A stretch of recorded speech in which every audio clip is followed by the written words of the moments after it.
Hello friends, welcome to Study Bus. आप में से बहुत सारे ऐसे एमबीए एस्पिरेंट होंगे जो इसी साल एक टॉप कॉलेज में जाना चाहते हैं और इसीलिए एक एंट्रेंस एग्जाम के बारे में बता रहा हूं जिसकी लास्ट डेट भाई 14th ऑफ जनवरी है एंड आपका जो एग्जाम है उसकी डेट है 28th ऑफ जनवरी। एक ऐसा एग्जाम जो भाई ओवर द इयर्स काफी ज्यादा ग्रो हुआ है क्योंकि इस कॉलेज की प्लेसमेंट्स बहुत अमेजिंग हुई है।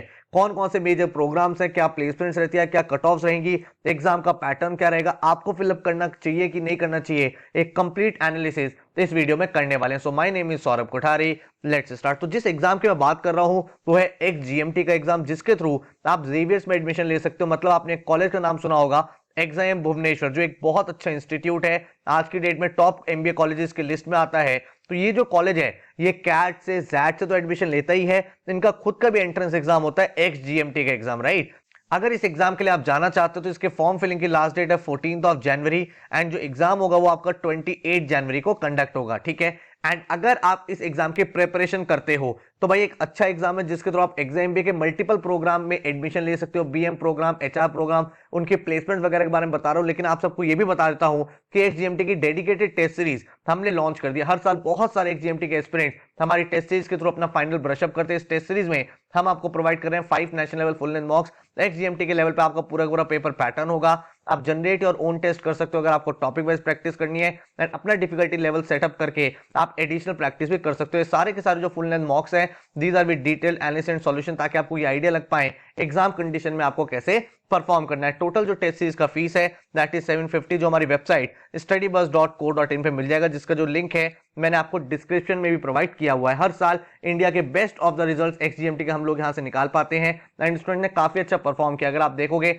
अरमान चावला इस बच्चे का 99.94 परसेंटाइल है। The mocks were very close to the actual exam in terms of difficulty level and pattern. Then Yatin Hans आप देखोगे 99.64 percentile, the mock test were very close to actual exam. Then अगर आप देखोगे वेंकट 98.39 परसेंटाइल, देन उसके बाद आप देखोगे तो 99.26 percentile Kinshuk, continuous effort has helped me a lot, especially the mocks. Then Ishan अगर आप देखोगे 99.15 percentile, the test series was of a very good level, the questions were almost similar to what you get in the actual exam. Then Pallavi 99.05 percentile, good quality mocks with detailed analysis. तो अगर आपको XGMT की test series लेनी है तो मुझे लगता है काफी अच्छा रिवीजन आपका यहाँ पे हो जाएगा। एक्सजीएमटी एग्जाम की मैं इतनी बात क्यों कर रहा हूँ क्योंकि भाई इससे आप जेवियर यूनिवर्सिटी, एग्जाम यूनिवर्सिटी के बहुत सारे कोर्सेज में एडमिशन ले सकते हो, BM, HRM, RM, rural management, then sustainability management and multiple other courses आ रहे हैं। एग्जाम में कौन कौन जा सकता है ये ध्यान रखना, 55% आपको अपनी ग्रेजुएशन में चाहिए और जो फाइनल ईयर के स्टूडेंट्स हैं वो भी आपके अप्लाई कर सकते हैं। अब अगर हम एग्जाम स्ट्रक्चर की बात करें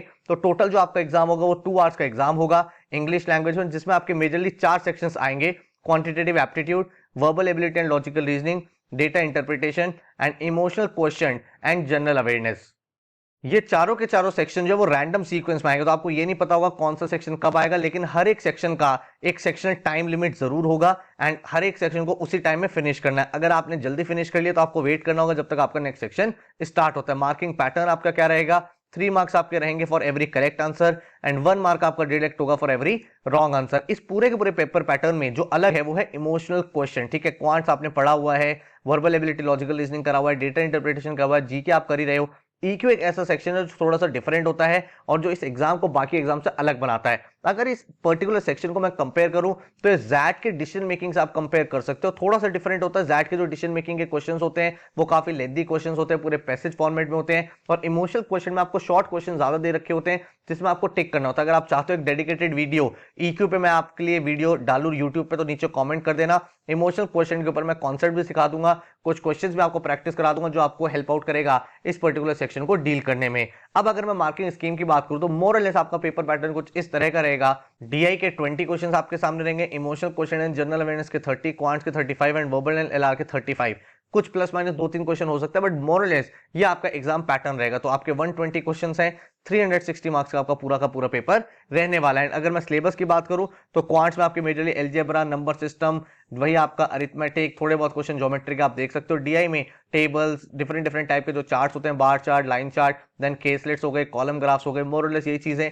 वर्बल एबिलिटी एंड एलआर में आपके टॉपिक्स देखोगे तो आपके बेसिक एलआर जो ब्लड रिलेशन हो गया, डायरेक्शंस हो गया, कोडिंग डीकोडिंग हो गया, अल्फा न्यूमेरिक सीरीज हो गया, क्यूब्स हो गया, ये सारी चीजें। एंड देन आपके कुछ कुछ वर्बल एबिलिटी के टॉपिक जिसमें आपके आरसी एंड नॉन आरसी सारे टॉपिक्स कवर हो जाते हैं। ईक्यू एंड जनरल अवेयरनेस की बात अगर हम लोग करें तो भाई आपके business, economic, current affair, strategic तो आएगा ही आएगा। ईक्यू में आपका पर्सनालिटी ट्रेट को टेस्ट किया जाता है, इमोशंस को आप कैसे मैनेज करते हो, कल्चरल सेंसिटिविटी कितनी है, ये सब चीजें आपसे देखी जाती है। ठीक है, आप रिएक्शन कैसे करते हो सक्सेस एंड फेलियर का, आपका इमोशनल स्टेबिलिटी कैसा है, आप डिफरेंट डिफरेंट सिचुएशन में किस तरह से सोचते हो। क्योंकि जब एक मैनेजर आप बनोगे ना तो आपको ये पता है कि भाई बहुत सारी सिचुएशन होंगी, आपकी कंपनी कभी हाई पे होगी, कभी लो पे होगी, कभी आपकी टीम परफॉर्म नहीं कर रही, कभी ओवर परफॉर्म कर रही है। तो इन सब सिचुएशन में आप कैसे रिएक्ट करते हो, वही चीज इस पर्टिकुलर सेक्शन में टेस्ट किया जाता है। अगर हम बात करें कट ऑफ की, थोड़ा सा इसको समझने की कोशिश करना। भाई अगर आप बीएम की कट ऑफ देखोगे जो पहले रही हुई है, तो भाई कैट, जैक, जीमैट, एक्सजीएमटी हर एक एग्जाम ये एक्सेप्ट करता है। तो इसीलिए भाई आपको थोड़ा ध्यान से समझना, क्योंकि इस पर्टिकुलर वीडियो में हम एक्सजीएमटी की बात करें तो इसकी कट ऑफ पे हम लोगों का फोकस रहेगा। तो यहाँ पे अगर हम देखें तो अगर आप देखोगे इंजीनियर डोमिसाइल रहता है इस कॉलेज में। डोमिसाइल का क्या मतलब हुआ कि जो उड़ीसा के स्टूडेंट्स है वहां के लिए डोमिसाइल रहता है, थोड़ा सा कट ऑफ कम रहता है, और जो नॉन डोमिसाइल मतलब ऑल इंडिया कैटेगरी है उनकी कट ऑफ थोड़ी सी ज्यादा रहती है। तो अगर हम डोमिसाइल मेल देखें तो अगर आप इंजीनियर हो तो लास्ट ईयर कट ऑफ थी एक्सजीएमटी में 81 परसेंटाइल, अगर आप नॉन इंजीनियर हो तो 76 परसेंटाइल। अगर आप फीमेल हो एंड डोमिसाइल आपका उड़ीसा का तो भाई इंजीनियर में 78 परसेंटाइल एंड नॉन इंजीनियर में 73 परसेंटाइल। सिमिलरली अगर हम मेल की बात करें नॉन डोमिसाइल की तो इंजीनियर की कट ऑफ थी 91 परसेंटाइल, नॉन इंजीनियर की कट ऑफ थी 86 परसेंटाइल। एंड अगर आप फीमेल कैटेगरी में देखोगे तो इंजीनियर्स की 89 परसेंटाइल एंड नॉन इंजीनियर्स की 83 परसेंटाइल। ये एक्सजीएमटी की कट ऑफ है। इसी तरह से जीमैट की कट ऑफ, जैट की कट ऑफ, कैट की कट ऑफ यहाँ पे मेंशन्ड है, जो आप गो थ्रू कर सकते हैं। कौन से प्रोग्राम के लिए? ये बीएम प्रोग्राम। भाई इस कॉलेज के दो मेजर फ्लैगशिप प्रोग्राम है, बीएम एंड एचआर, तो दोनों की कट ऑफ आप देख लो। अगर हम एचआरएम की बात करें तो एचआरएम की कट ऑफ कैसे आई थी? जिनका डोमिसाइल है और अगर आप इंजीनियर हो तो एक्सजीएमटी में आपको चाहिए था 70 परसेंटाइल,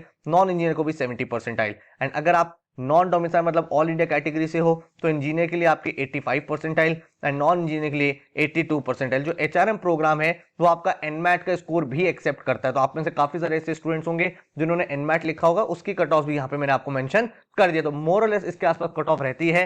रेस्ट जो कट ऑफ है वो डिपेंड करती है कितने लोगों ने पेपर दिया, क्या डिफिकल्टी लेवल रहा, बट यहां से आपको एक बेंचमार्क मिल जाएगा। अब अगर हम बात करें प्लेसमेंट्स की, जो एक इंपॉर्टेंट क्राइटेरिया रहता है, और क्यों मैं आप लोगों को बोल रहा हूं कि एग्जाम आप लोगों के लिए बहुत अच्छी अपॉर्चुनिटी हो सकता है। हमारे बहुत सारे ऐसे स्टूडेंट्स रहे हैं लास्ट फ्यू ईयर्स में जिनका कैट जैट उतना अच्छा नहीं जा पाया जितना वो प्रेडिक्ट कर रहे थे, लेकिन इस एग्जाम को क्रैक करके वो आज एक अच्छे इंस्टीट्यूट से अपनी एमबीए परस्यू कर रहे हैं।